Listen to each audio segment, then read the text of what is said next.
VS ১ নম্বর হচ্ছে শিক্ষাগত যোগ্যতার মূল অথবা সাময়িক সনদ, প্রশংসাপত্র এবং মার্কশিট সমূহের সত্যায়িত ফটোকপি লাগবে। ২ নম্বর হলো স্ব ইউনিয়ন পরিষদের চেয়ারম্যানের কাছ থেকে সার্টিফিকেট সংগ্রহ করতে হবে। এই বিশিষ্ট দ্রব্য মেম্বার ও চেয়ারম্যান স্যারের সত্যায়িত থাকতে হবে। ৩ নম্বর পয়েন্ট হলো স্থায়ী ঠিকানা প্রমাণ হিসেবে নিজের পিতামাতা এনআইডি কার্ড ও পাসপোর্ট উল্লেখিত স্থায়ী ঠিকানা প্রমাণপত্র জমা দিতে হবে। ৪ নম্বর পয়েন্ট হলো প্রথম শ্রেণী গেজেটেড কর্মকর্তা কর্তৃক সত্যায়িত সম্প্রতি তোলা পাসপোর্ট আকারে ১২ কপি রঙিন ছবি, বিশিষ্ট দ্রব্য ল্যাম্প প্রিন্ট ও পুরুষ প্রার্থীদের ক্ষেত্রে কালারসহ শার্ট পরিহিত হতে হবে।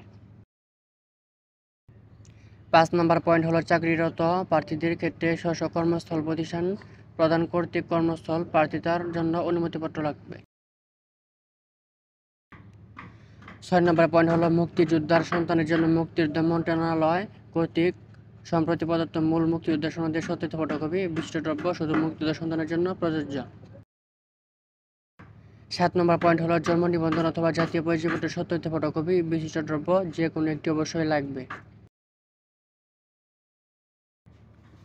৮ নম্বর পয়েন্ট হলো আনসার ও গ্রাম প্রতিরক্ষা বাহিনীর সদস্যদের ক্ষেত্রে যথাযথ কর্তৃপক্ষ কর্তৃক প্রদত্ত সনদের সত্যায়িত ফটোকপি, বিশিষ্ট দ্রব্য শুধু আনসার সদস্যদের ক্ষেত্রে।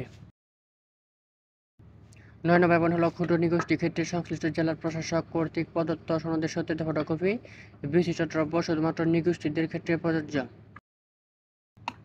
১০ নম্বর পয়েন্ট হলো ভূমিহীন এবং বাসাবাড়া ও সরকারি খাস জমিতে বসবাসকারী প্রার্থীদেরকে তাদের সংশ্লিষ্ট প্রশাসনতে ভূমিহীন হিসেবে প্রত্যয়নপত্র জমা দিতে হবে। তো ভিউয়ার্স, এই ছিল আজকের ভিডিওটা যদি ভালো লাগে অবশ্যই চ্যানেলটা সাবস্ক্রাইব করে আমাদের পাশে থাকবেন, কারণ প্রতিনিয়ত ডিফেন্স ও সরকারি চাকরি বেসরকারি চাকরি আপডেট দিয়ে থাকি। তো ভিউয়ার্স, সকলেই ভালো থাকেন, সুস্থ থাকেন। আসসালামু আলাইকুম।